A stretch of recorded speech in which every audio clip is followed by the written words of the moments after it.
Ladies and gentlemen, allow me to introduce the new marketing manager of Harrington & Co. The silence that followed Robert Harrington's words was so dense that Camille could have cut it with the silver knife resting beside her plate. 20 pairs of eyes turned toward her, some curious, others indifferent. 2, however, were lethal. Vivian Harrington, the family matriarch, narrowed her ice-blue eyes, examining Camille like someone assessing an insect that had dared to land on her Italian linen tablecloth.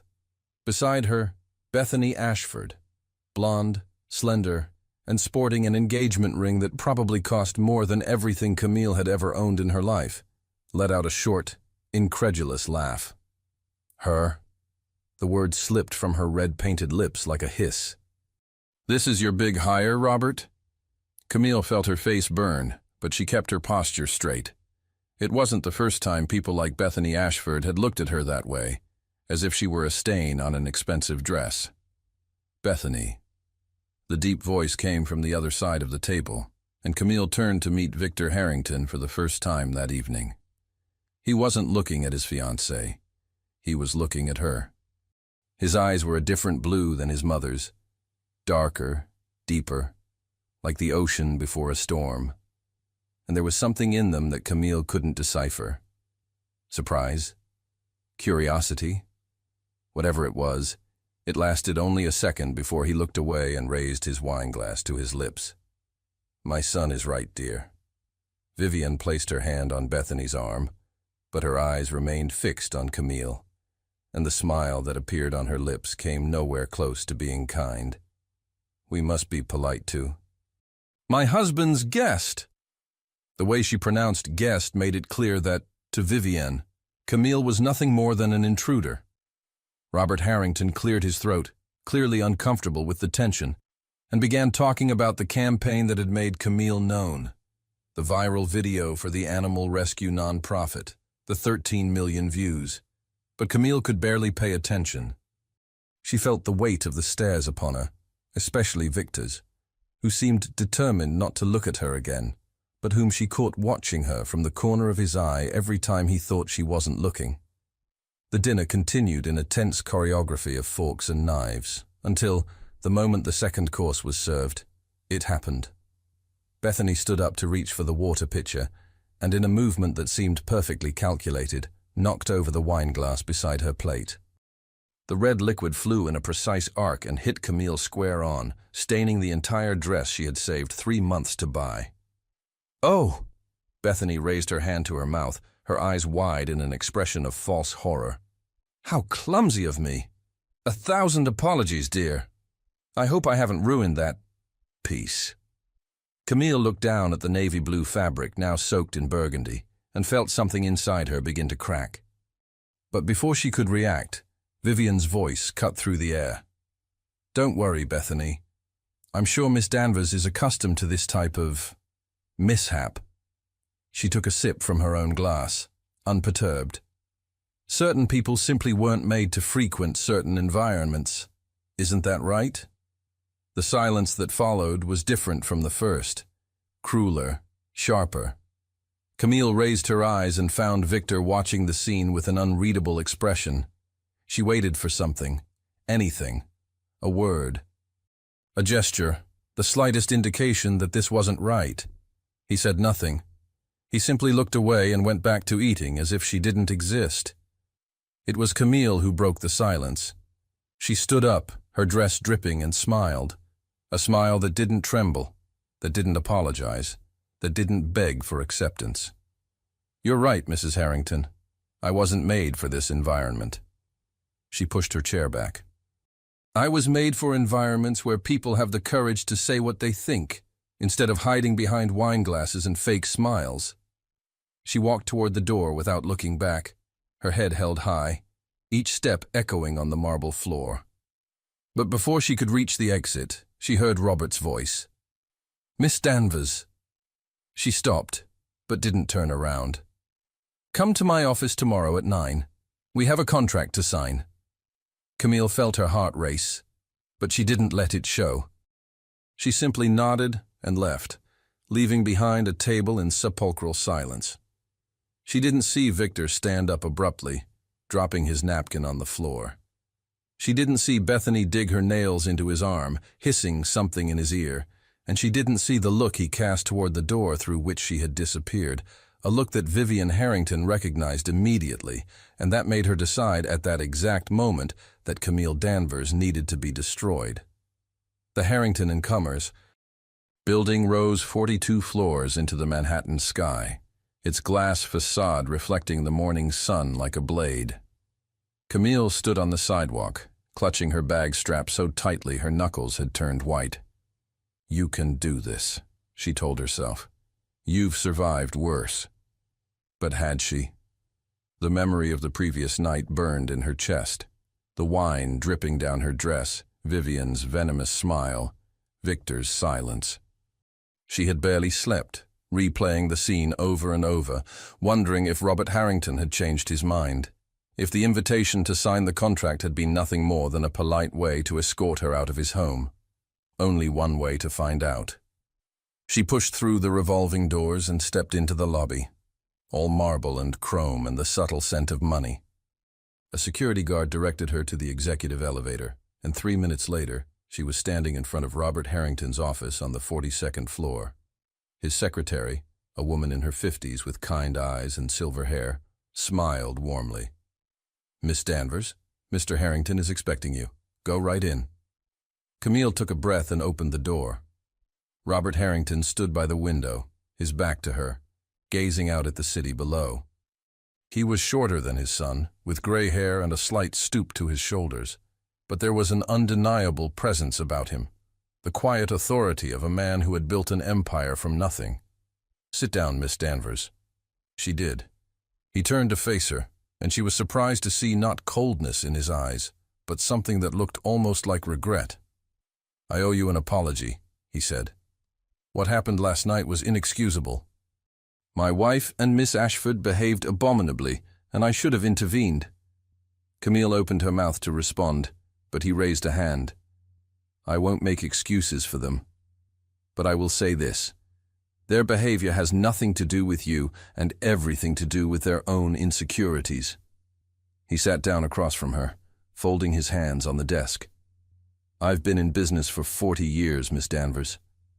I've learned to recognize talent when I see it, and I see it in you." He slid a folder across the desk. "The contract. Same terms we discussed. The job is yours if you still want it." Camille stared at the folder. Everything she had ever wanted was inside. A salary that would change her life, a position that would launch her career, a chance to prove that she was more than a girl from Brooklyn with second-hand clothes and big dreams. But at what cost? "Mr. Harrington," she said slowly, "I appreciate the opportunity. More than you know. But I need to ask, will I be working with your son?" Something flickered in the old man's eyes. "Victor oversees all departments. Your paths will cross. And your wife? Miss Ashford? They have no involvement in company operations." He leaned forward. "I won't pretend this will be easy, Miss Danvers. My family is complicated. But I'm offering you a chance to build something here. What you do with it is up to you." Camille looked at the folder again. Then she picked up the pen and signed. Her office was on the 38th floor, a glass box with a view of the East River and a desk that was bigger than her entire kitchen. She spent the morning meeting her team, reviewing campaigns, trying to ignore the whispers that followed her down every hallway. "That's her. The one from the dinner. Did you hear what happened?" By noon, she was exhausted. She closed her office door and leaned against it, pressing her palms to her eyes. A knock. She straightened, smoothing her blazer. "Come in." The door opened, and her heart stopped. Victor Harrington stood in the doorway, looking like he had stepped out of a magazine. Charcoal suit, white shirt open at the collar, jaw tight with something she couldn't name. He didn't smile. He didn't greet her. He simply walked in and closed the door behind him. "Miss Danvers." "Mr. Harrington." They stared at each other for a long moment, the air between them thick with unspoken words. Camille refused to look away first. She had done nothing wrong, and she would not cower before him. "I came to discuss the Whitmore account," he said finally, his voice clipped. "It's our biggest client. My father wants you to lead the rebranding campaign." "I'm aware. I've already started reviewing the files." "Good." He didn't move. "Then we'll need to work closely together. The client is demanding, and the deadline is tight." Camille crossed her arms. "Is that going to be a problem for you?" Something flashed in his eyes. Surprise, maybe, or irritation. "Why would it be?" "I don't know, Mr. Harrington. You tell me." She took a step closer, and she saw his jaw tighten. "Last night, you sat at that table and watched your fiancé humiliate me. You didn't say a word. So forgive me if I'm not entirely confident in your ability to work with me professionally." The silence stretched between them, taut as a wire. Then, slowly, Victor closed the distance between them.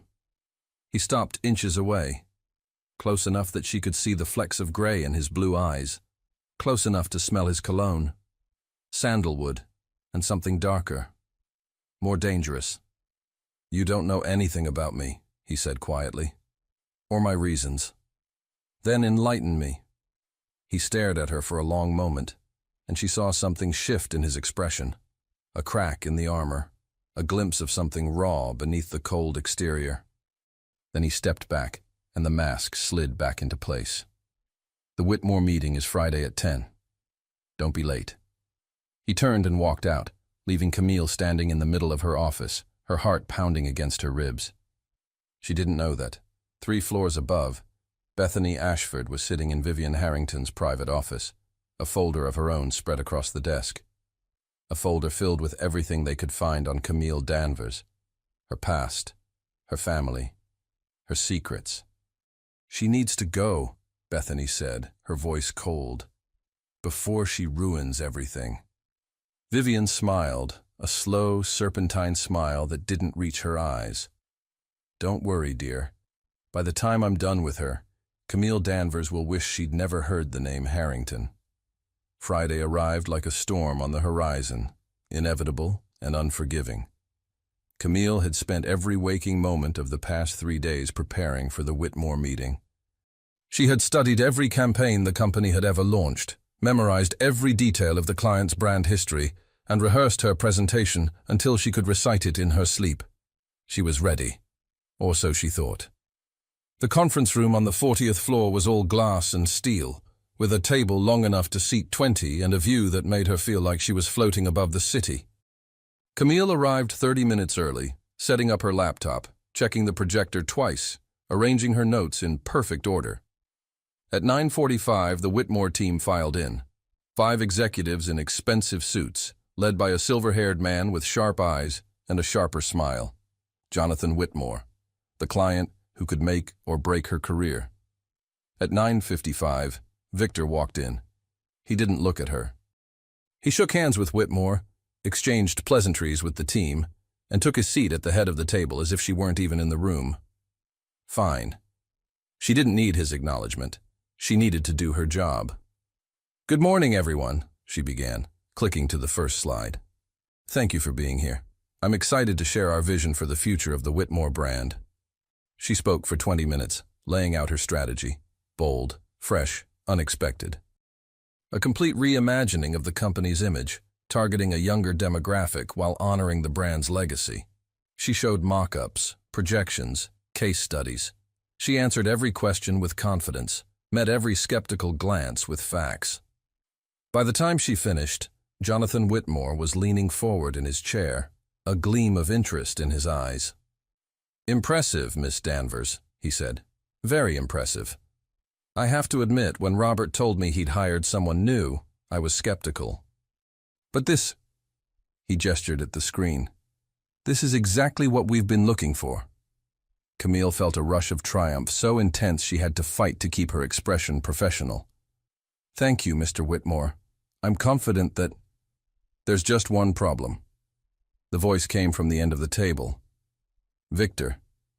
Everyone turned to look at him. He was leaning back in his chair, arms crossed, his expression unreadable. "The timeline," he said. "Miss Danvers is proposing a full rollout in 8 weeks.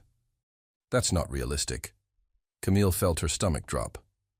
"With respect, Mr. Harrington, I've accounted for every variable. The timeline is aggressive, but achievable. Achievable for someone with more experience, perhaps." His eyes met hers, cold and dismissive. "But you've been here less than a week. You don't know this company. You don't know this client. And frankly, I'm not willing to risk a $40 million account on a gamble." The silence in the room was suffocating. Camille stared at him, her heart pounding with a mixture of humiliation and fury. He was sabotaging her, in front of the client, in front of everyone. But before she could respond, Jonathan Whitmore spoke. "Actually, Victor, I disagree." All eyes turned to him. "I've worked with Harrington and Co. for 15 years, he continued, his gaze steady on Victor.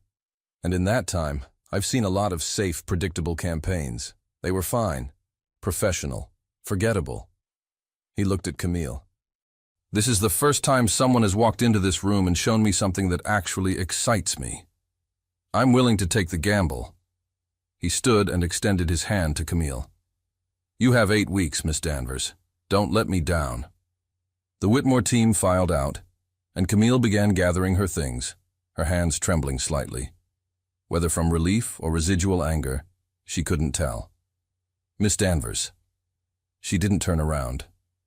"Mr. Harrington." That was reckless. Now she turned, and the fury she had been suppressing ignited like a match to gasoline. "Reckless?" She took a step toward him. "I just saved that account. You tried to destroy me in there, and I still won." "I wasn't trying to destroy you." His voice was tight, controlled. "I was trying to protect the company." "From what? From me?" She laughed, but there was no humor in it. "You don't know anything about me. You've decided I'm not good enough, because I'm not from your world, because I didn't go to the right schools, or wear the right clothes, or... That's not... Then what is it?" She was close to him now, close enough to see the tension in his jaw, the storm brewing in his eyes. "What did I ever do to you?" He didn't answer. He just looked at her, and for a moment, just a moment, she saw something crack in his expression, something almost like pain. Then his phone buzzed. He glanced at the screen, and whatever had been there vanished, replaced by the cold mask she was beginning to hate. "Bethany," he said, "I have to go." He walked out without another word. That evening, Camille stayed late, burying herself in work to avoid thinking about Victor Harrington and his inexplicable hostility. By the time she looked up, the office was dark and empty, the city glittering beyond the windows like a sea of stars. She was packing up when her computer chimed with a new email. No sender, no subject line, just an attachment. She clicked it open, and her blood turned to ice. It was a photograph, old, grainy, clearly scanned from a newspaper clipping. A woman being led away in handcuffs, her face twisted in despair. Beneath it, a single line of text, like mother, like daughter. How long before everyone knows the truth about Camille Danvers? Camille stared at the screen, her breath coming in shallow gasps. No one knew about this. No one. She had buried it so deep, had worked so hard to escape it, to become someone else, someone better. Her phone rang. She grabbed it without thinking. "Hello? Did you get my message?" The voice was female, smooth, dripping with false sweetness. "Bethany, what do you want?" Camille's voice was barely a whisper. "I want you to resign. Tomorrow. Tell Robert you've had a better offer. Tell him whatever you want. I don't care. But if you're still in that building by Monday morning, this photo goes to every news outlet in the city." A pause. "And to Victor." The line went dead. Camille lowered the phone, her hand shaking. She looked at the photograph again, at her mother's face, at the headline she had spent her entire adult life trying to forget. She had two choices: run, like she always had, or stay and fight. She thought of Victor's cold eyes in the conference room, of Vivienne's cruel smile at the dinner table, of every person who had ever looked at her and seen nothing but where she came from. Then she thought of Jonathan Whitmore shaking her hand, of Robert Harrington believing in her when no one else would. Camille deleted the email. Then she picked up her bag and walked out into the night, her jaw set, her decision made. She wasn't going anywhere. Monday came, and Camille walked into Harrington & Co. with her head held high. She felt Bethany's threat hanging over her like a guillotine blade, but she refused to let it show. She smiled at the receptionist, nodded to her colleagues, and settled into her office as if nothing had happened. By 10 o'clock, she knew something was wrong. The whispers had changed. Before they had been curious, speculative. Now they were sharp, hushed, accompanied by sidelong glances and quickly averted eyes. Her assistant, a young woman named Priya, appeared in the doorway with a cup of coffee and an expression of barely concealed concern. "Miss Danvers, is everything okay?" "Fine," Camille said, too quickly. "Why do you ask?" Priya hesitated. "There's a rumor going around. About you." Camille's heart stopped. "What kind of rumor?" "I don't know the details. Just that it's bad. Someone said there's going to be an article." The coffee turned to acid in Camille's stomach. Bethany had done it. She had sent the photo to the press, and now... "Miss Danvers..." Priya was staring at her. "You've gone pale." "I'm fine," Camille repeated, but her voice sounded hollow even to her own ears. "Close the door, please. I need a moment."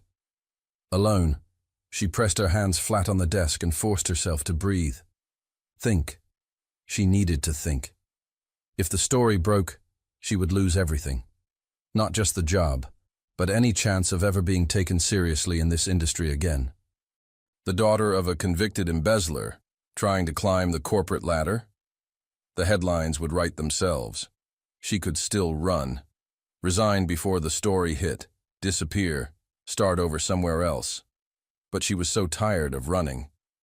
A knock at the door made her jump. "Miss Danvers." Victor's voice muffled through the glass. "I need to speak with you." Of course.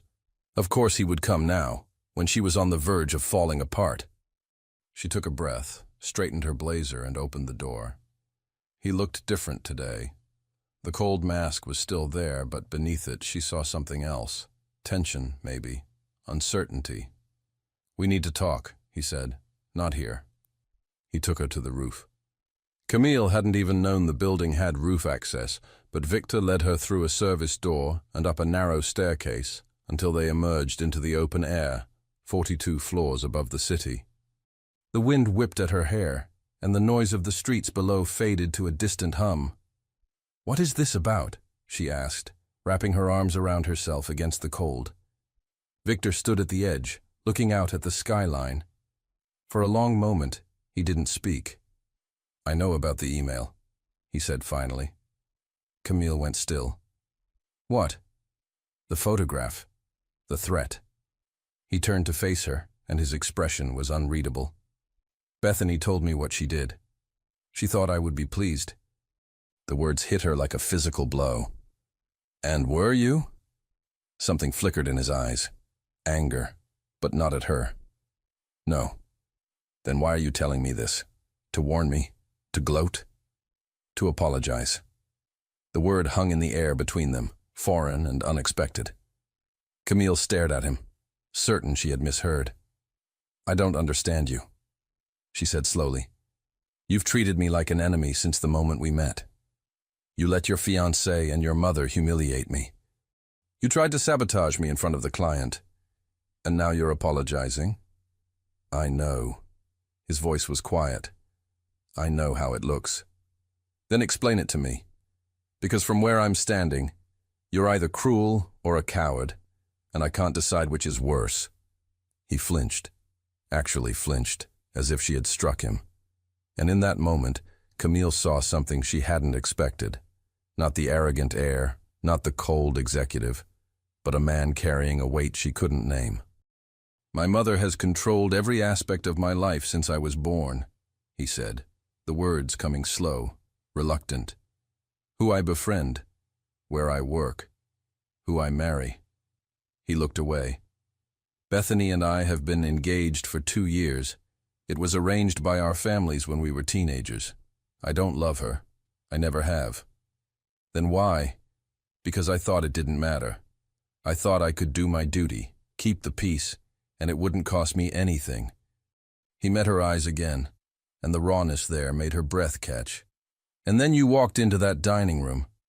Camille's heart was pounding so hard she was sure he could hear it. Victor, I'm not asking you to forgive me, he said. I don't deserve it. But I need you to know that I'm not going to let Bethany destroy you. I've already spoken to the editors she contacted. The story won't run. She stared at him, speechless. Your past is your own, he continued. What your mother did has nothing to do with who you are. Anyone who can't see that is a fool. The wind rose around them, cold and sharp, but Camille barely felt it. She was looking at Victor Harrington, really looking at him, for the first time. And what she saw made something shift in her chest, something she wasn't ready to name. Why are you doing this? She whispered. He stepped closer, close enough that she could see the storm in his eyes, the tension in his jaw. Because you were right, he said. I was a coward, and I'm tired of being afraid. They stood there for a long moment, the city sprawling beneath them, the silence between them charged with something new, something fragile and terrifying and undeniable. Then Victor's phone rang. He glanced at the screen and his expression hardened. My mother. He answered, and Camille watched his face change as he listened, saw the color drain from his skin, saw his hand tighten around the phone until his knuckles went white. When? He said. Is he? A pause. I'll be there in 20 minutes. He hung up and looked at Camille, and the devastation in his eyes made her stomach drop. My father collapsed, he said. He's in the hospital. They don't know if he's going to make it. Before she could respond, he was gone, the door slamming behind him, leaving her alone on the roof with the wind and the sky and the terrible feeling that everything was about to change. The hospital smelled of antiseptic and fear. Camille shouldn't have come. She knew that. She had no place here, among the Harringtons, in the private wing of Manhattan's most exclusive medical center. But when she had seen Victor's face on that roof, the devastation, the terror, something in her had broken open. She couldn't let him face this alone. The waiting room was all soft lighting and leather chairs, designed to make the wealthy feel comfortable while their loved ones fought for their lives. Camille found Victor standing by the window, his back to the room, his shoulders rigid with tension. Victor. He turned, and for a moment she saw surprise flicker across his face. Then something else. Something that looked almost like relief. You came. I came. He didn't ask why. He didn't tell her to leave. He just looked at her, and in that look, she saw everything he couldn't say. How is he? She asked softly. Stable, for now. He ran a hand through his hair, and she noticed it was trembling. It was a heart attack. Massive. The doctors say the next 48 hours are critical. I'm so sorry. He's the only one who ever... Victor stopped, his jaw tightening. He's the only good thing about this family. Camille moved closer, close enough to touch him but holding back. He's strong. He'll fight. You don't know that. No. But I know he raised a son who's stronger than he thinks he is. Victor looked at her then, really looked, and something passed between them, a current, a recognition, a connection that went deeper than words. The moment shattered when the door opened. What is she doing here? Vivian Harrington stood in the doorway, immaculate in black as if she had already begun mourning. Bethany hovered behind her, her face arranged in an expression of concern that didn't reach her eyes. Mother, Victor began. This is a family matter. Vivian's voice was ice. Miss Danvers has no place here. I invited her, Victor said. and there was an edge to his tone that Camille had never heard before. Vivienne's eyes narrowed. You invited her, the woman who has been in this family's life for less than a week, while your father lies in a hospital bed? She's my colleague, and my friend. Friend? Bethany let out a sharp laugh. Is that what we're calling it now? The insinuation hung in the air like poison. Camille felt her face burn, but before she could speak, Victor stepped forward, placing himself between her and the two women. Enough. The word was quiet, but it carried the force of a thunderclap. Vivienne actually took a step back. I have stood by and let you control every aspect of my life, Victor continued, his voice low and dangerous. Who I see, what I do, who I marry, but not this. Not now. Not her.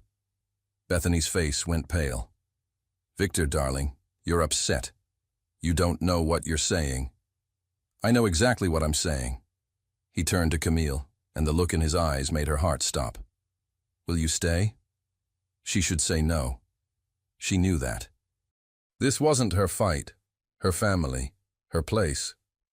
But when she looked at Victor, at the man who had stood on that roof and admitted he was tired of being afraid, she knew there was only one answer she could give. I'll stay. The hours crawled by like years.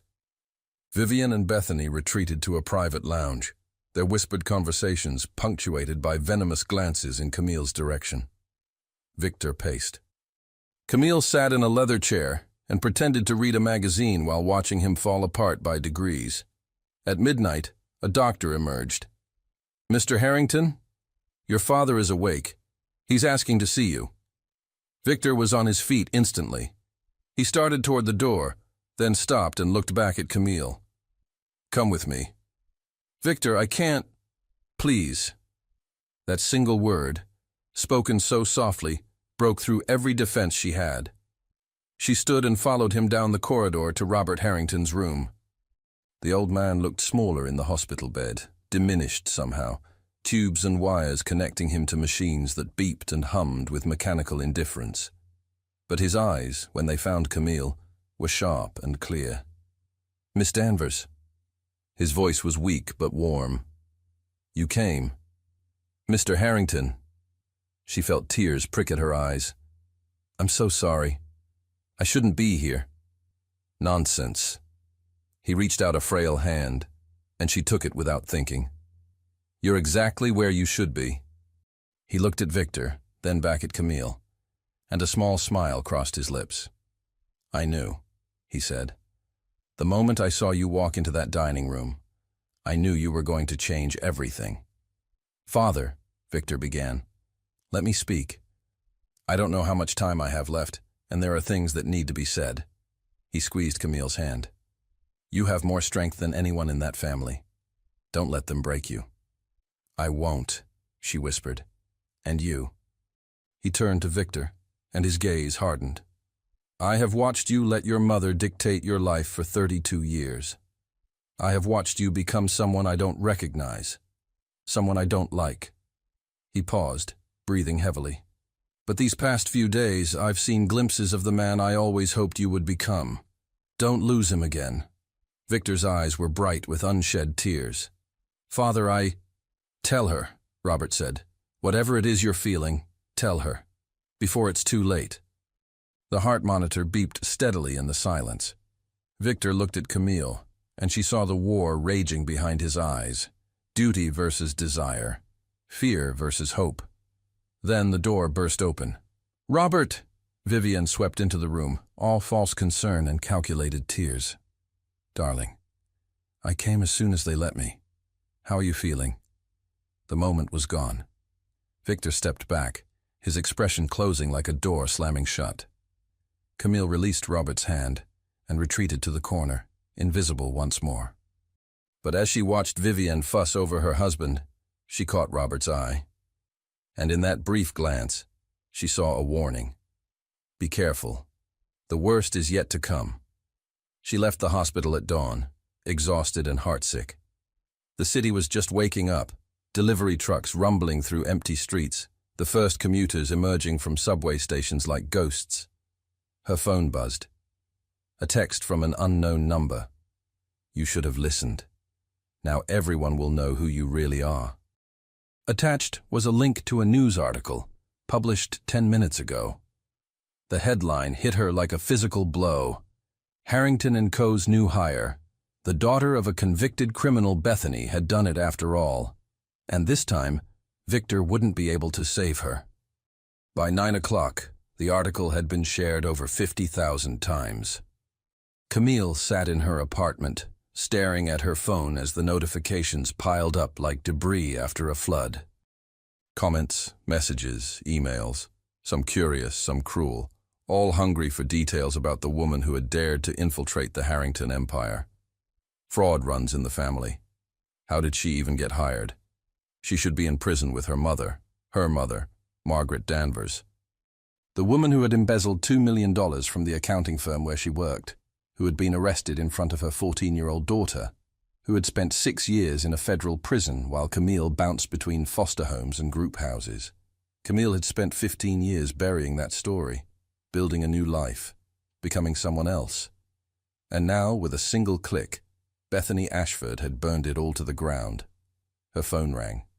Priya. Miss Danvers? Her assistant's voice was cautious. Are you coming in today? Camille closed her eyes. Is it bad? A pause. The lobby is full of reporters.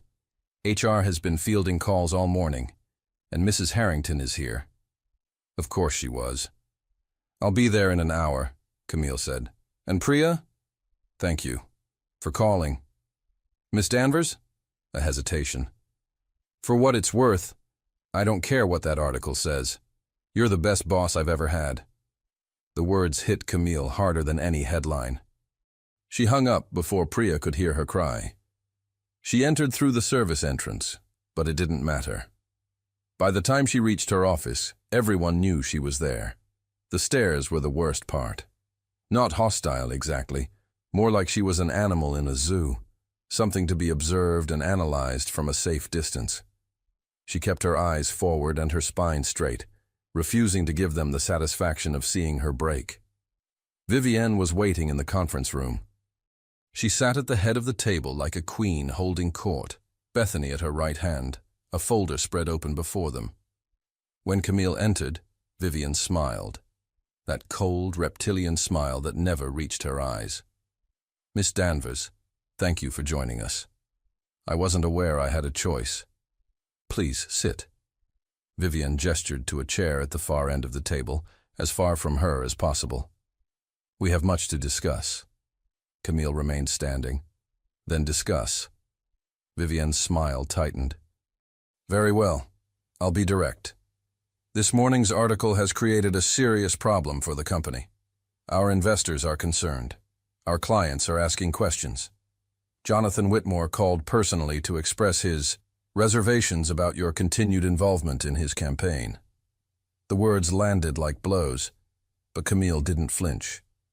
The article is a hit piece, based on information that was obtained through blackmail and intimidation. My mother's crimes have nothing to do with my qualifications or my work. Perhaps not. But perception is reality, Miss Danvers. And right now, the perception is that Harrington & Co. has hired a liability. A liability you created. Camille looked at Bethany, who had the decency to avoid her gaze. I know you leaked that story. I know you've been trying to destroy me since the night we met. Bethany's jaw tightened. I don't know what you're talking about. Of course you don't. Camille turned back to Vivienne. What do you want? Your resignation, effective immediately. Vivienne slid a paper across the table. Sign this, and we'll provide a generous severance package. We'll even give you a positive reference, within reason. Camille looked at the document. One signature, and it would all be over. The stares, the whispers, the constant battle to prove herself worthy of a seat at the table. She could walk away, start over, again. But as she reached for the pen, the door opened.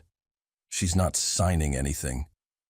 Victor stood in the doorway, his face pale, his eyes blazing. He looked like he hadn't slept in days, which Camille realized he probably hadn't. Victor. Vivienne's voice carried a warning. This doesn't concern you. The hell it doesn't. He walked into the room, and Camille saw Bethany shrink back in her chair. I just came from the hospital. Father woke up this morning asking about the company. Asking about Miss Danvers. Do you know what he said when I told him what you were planning? Vivian's expression flickered.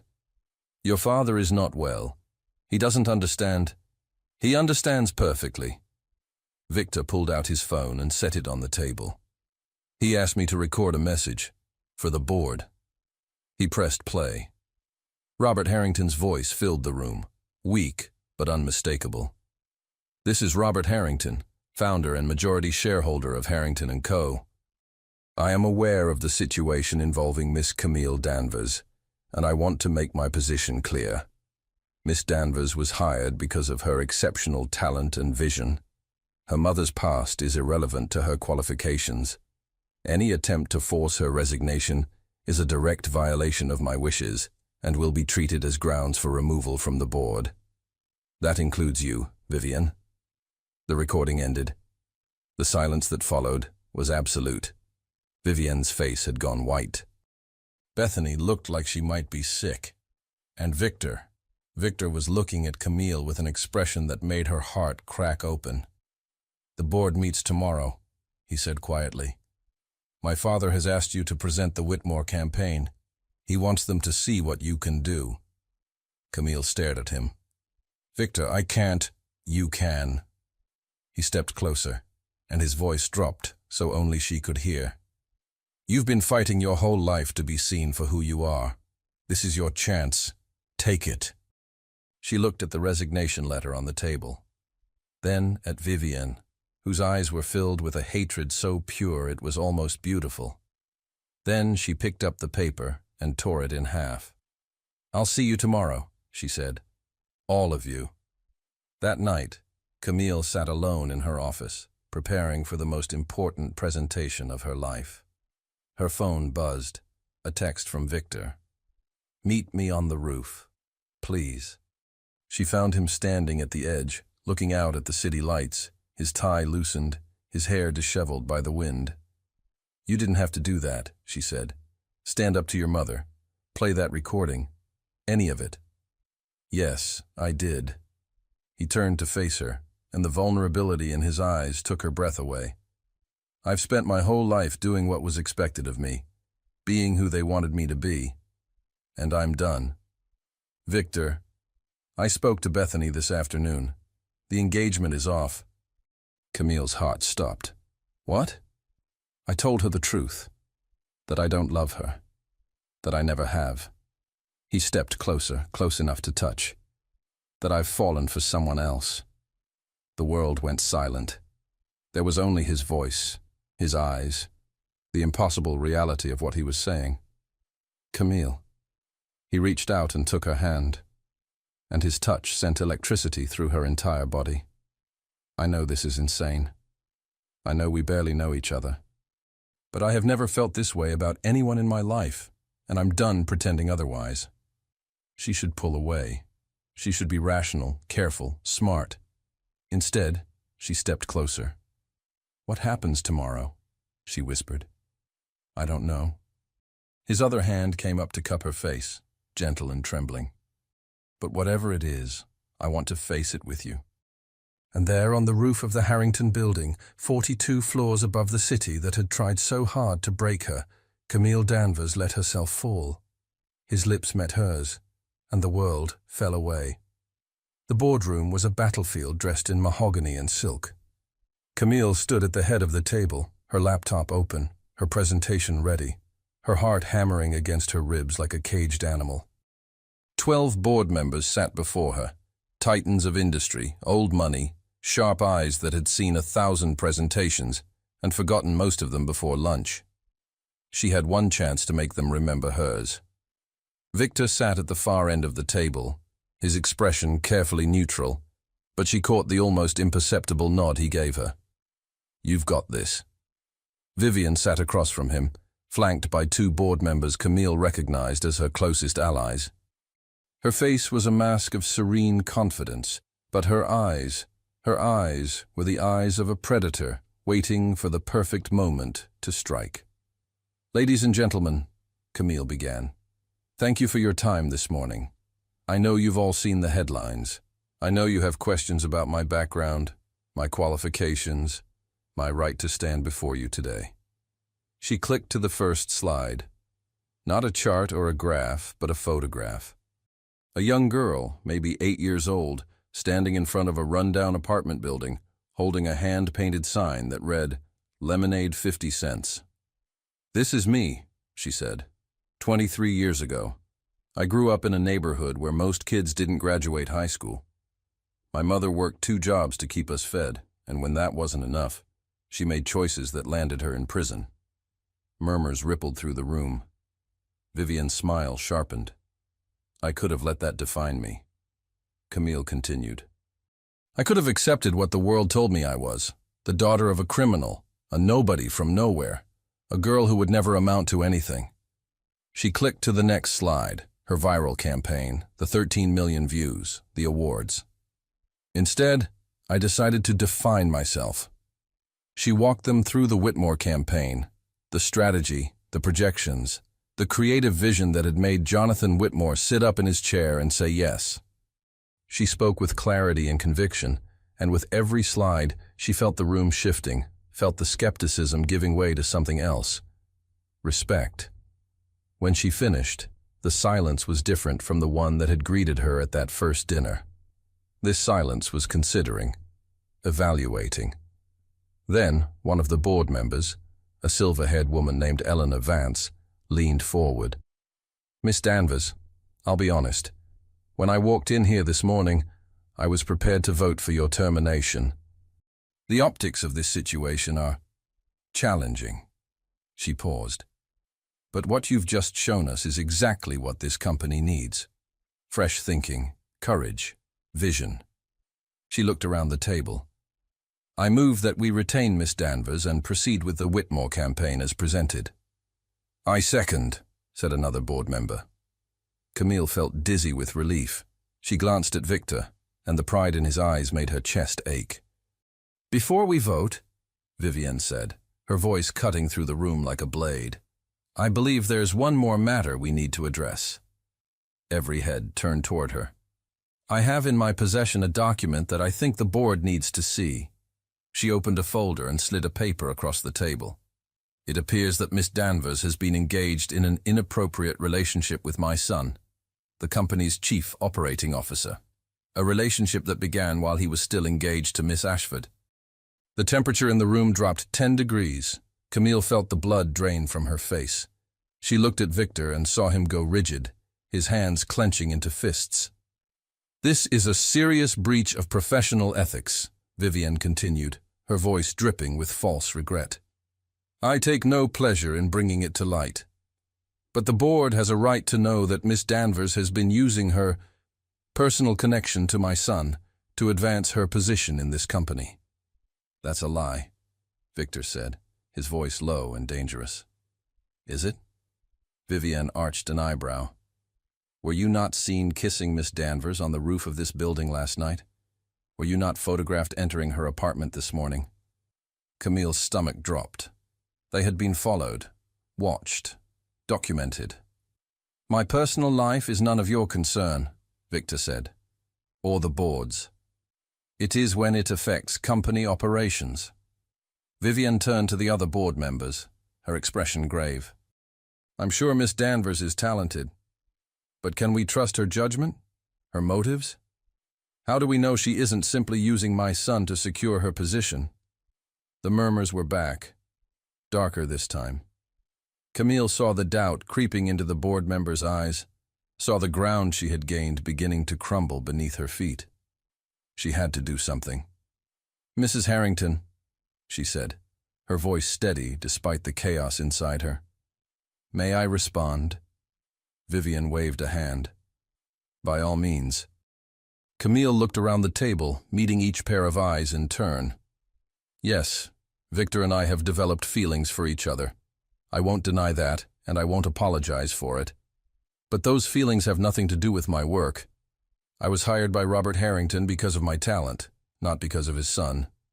I earned my place in this room the same way I've earned everything in my life, through hard work, determination, and refusing to let people like Mrs. Harrington tell me what I'm worth. She turned to face Vivian directly. You've tried to destroy me since the moment we met. You've humiliated me, threatened me, and invaded my privacy. And now you're standing in front of this board, pretending to be concerned about ethics. She shook her head. The only person in this room with questionable motives is you. Vivian's mask slipped, just for a second, a flash of pure, venomous hatred. How dare you? She's right. The voice came from the doorway. Everyone turned. Robert Harrington stood at the threshold, leaning heavily on a cane, a nurse hovering anxiously behind him. He was pale, diminished, clearly exhausted, but his eyes were sharp and clear. Robert! Vivian rose from her chair. You shouldn't be here. The doctor said I should avoid stress. He walked slowly into the room, each step an act of will. And yet here I am, listening to my wife try to destroy the best thing that's happened to this company in years. He reached the table and looked around at the board members. I've known most of you for decades. You know me. You know what I stand for. He turned to Camille. This woman has more integrity in her little finger than most people have in their entire bodies. She's not using my son. She's not manipulating anyone. She's simply doing what she's always done, fighting for a chance to prove herself. He looked at Victor, and something passed between them, an understanding, a blessing. As for my son's engagement to Miss Ashford, that was an arrangement made by this family, not a love match. Victor has chosen to follow his heart, and I support him completely. He turned back to the board. Now, are we going to vote on Miss Danvers's future, or are we going to waste more time on my wife's vendetta? The vote was unanimous. Camille stayed. Afterward, when the board members had filed out and the room was empty, Camille found herself standing by the window, looking out at the city that had almost broken her. Victor came to stand beside her. It's over, he said quietly. Is it? She turned to face him. Your mother isn't going to stop. She'll find another way. Let her try. He took her hand, intertwining his fingers with hers. I'm done being afraid of her. I'm done being anyone other than who I want to be. And who's that? He smiled, a real smile, warm and unguarded, the first she had ever seen from him. Yours, he said, if you'll have me. Camille looked at him. This man who had started as her enemy and become her ally, her defender, her home. I'll have you, she whispered. He kissed her, soft and slow, and for the first time in her life, Camille Danvers felt like she had finally arrived. One satisfying year later. The Whitmore campaign launched on a Tuesday in April, and by Friday, it had become the most successful rebranding in the company's history. Camille stood in her corner office, the same office that had once felt like a glass prison, watching the city glitter beneath a sunset sky. Her desk was covered with congratulatory emails, interview requests, and a bottle of champagne from Jonathan Whitmore himself, accompanied by a note that read, "You were worth the gamble." She smiled, remembering the terrified woman who had stood on that sidewalk a year ago, clutching her bag strap, wondering if she had made a terrible mistake. That woman was gone. In her place stood someone stronger, someone who had walked through fire and emerged not unscathed, but unbroken. A knock at the door. Ready? Victor leaned against the doorframe, devastating in a charcoal suit, his eyes warm with a love that still made her breath catch. In the year since the board meeting, he had changed too, shed the cold armor, learned to laugh again, become the man his father had always believed he could be. Almost, she said, just savoring the moment. He crossed the room and wrapped his arms around her from behind, resting his chin on her shoulder. You've earned it, he murmured, every bit of it. She turned in his arms and kissed him softly. We should go. Your father will be waiting. The venue was the rooftop garden of the Harrington Foundation, Robert's newest project, a nonprofit dedicated to providing scholarships for underprivileged students. Tonight was the inaugural gala, and the guest list read like a who's who of New York society. Camille paused at the entrance, taking in the scene. The twinkling lights, the elegant guests, the string quartet playing softly in the corner. A year ago, she would have felt like an imposter here. Now she felt like she belonged. Because she did. Robert Harrington spotted them immediately and made his way over, moving slowly but steadily. The heart attack had taken its toll. He had stepped down as CEO, handing the reins to Victor, but his spirit was undiminished.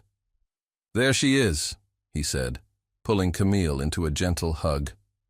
"The woman of the hour." "I think that title belongs to you tonight, Mr. Harrington." "Robert," he corrected, as he always did. "And nonsense. This foundation exists because of you. You're the one who convinced me that giving back was more important than holding on." Camille felt tears prick at her eyes. In the months since his recovery, Robert had become something she had never expected. A mentor, a champion, a father figure. The father she had never had. "Thank you," she whispered, "for everything." He squeezed her hand. "Thank me by being happy.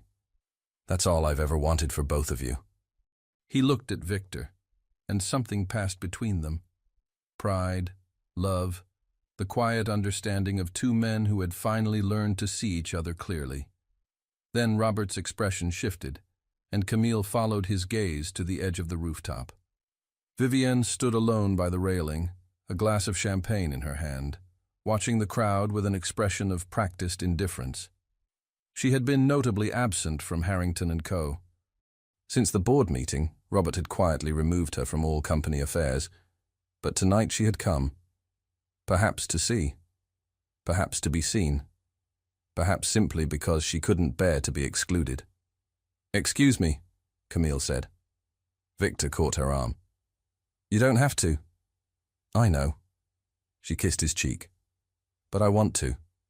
She crossed the rooftop, her heels clicking against the stone, and came to stand beside the woman who had tried so hard to destroy her. "Mrs. Harrington." Vivienne didn't turn. "Miss Danvers." They stood in silence for a moment, looking out at the city. "I'm not here to gloat," Camille said quietly, "or to ask for an apology. I know I'll never get one." "Then why are you here?" "Because I want you to know that I don't hate you." Camille turned to face her. "I feel sorry for you." Vivienne's jaw tightened. "I don't need your pity." "Maybe not, but you have it anyway." Camille paused. "You have a son who is kind and brave and good. You have a husband who built an empire and is now using it to change lives. And instead of being proud of them, you've spent your whole life trying to control them, to mold them into something they were never meant to be." Vivienne said nothing, but Camille saw her hand tighten around her glass. "I grew up with nothing," Camille continued. "No money, no connections, no safety net. And I used to think that people like you had everything. But now I realize the truth." She shook her head. "You have nothing that matters. And that's the saddest thing I've ever seen." She turned and walked away, leaving Vivienne alone with the city lights and the bitter taste of everything she had lost. The gala ended at midnight, but Camille and Victor lingered on the rooftop long after the last guest had gone. They stood at the railing, his arm around her shoulders, her head resting against his chest. The city spread out before them like a promise. "I have something for you," he said. She looked up. "Victor, you've already given me." "Not this." He reached into his pocket and pulled out a small velvet box. Camille's heart stopped. He opened it, and inside was a ring, not a diamond, but an emerald, deep green and luminous, set in a band of white gold. "It was my grandmother's," he said. "My father's mother. She was a seamstress who immigrated from Ireland with nothing but a suitcase and a dream. She built a life out of sheer determination, and she taught my father that success means nothing if you don't share it with someone you love." He took her hand, and she saw that his was trembling. "Camille Danvers, you walked into my life and turned everything upside down. You challenged me, infuriated me, and made me want to be better than I ever thought I could be. His voice cracked. I don't deserve you, but I'm asking anyway. Will you marry me? The city hummed below them. The stars glittered above, and Camille looked at this man, this impossible, infuriating, beautiful man, and felt her heart overflow. Yes, she whispered. Yes, yes, yes. He slid the ring onto her finger and kissed her, deep and slow. And Camille thought of that little girl selling lemonade on a broken sidewalk, dreaming of a life she couldn't even imagine. She had imagined wrong. This was better. 5 years later, the house in Connecticut had a wraparound porch, a garden full of wildflowers, and a swing set in the backyard where 2 children, a boy of 4 and a girl of 2, played under the watchful eye of their grandfather. Robert Harrington, now 81 and stubbornly refusing to slow down, pushed his granddaughter on the swing while his grandson pelted him with questions about dinosaurs. Inside, Camille stood at the kitchen window, watching them with a smile. You're going to be late. She turned to find Victor leaning against the counter holding her briefcase. I know. She didn't move. I just like watching them. He came to stand beside her, wrapping an arm around her waist. Nervous? Terrified. Today was the day. After 5 years as CMO of Harrington & Co., Camille was stepping down to launch her own firm, a marketing agency dedicated to helping nonprofits and social enterprises tell their stories. It was a risk, a leap into the unknown. But she had never been afraid of those. You're going to be amazing, Victor said. You always are. She kissed him, then grabbed her briefcase and headed for the door. On the porch, she paused to hug her children, Oliver, who had his father's blue eyes, and Lily, who had her stubborn chin, and to squeeze Robert's hand. Knock them dead, he said. Always do. She walked to her car, then turned back one last time to look at the house. Her house, her family, her life. Not bad for a nobody from Brooklyn. She smiled, got in the car, and drove toward the future. Dabin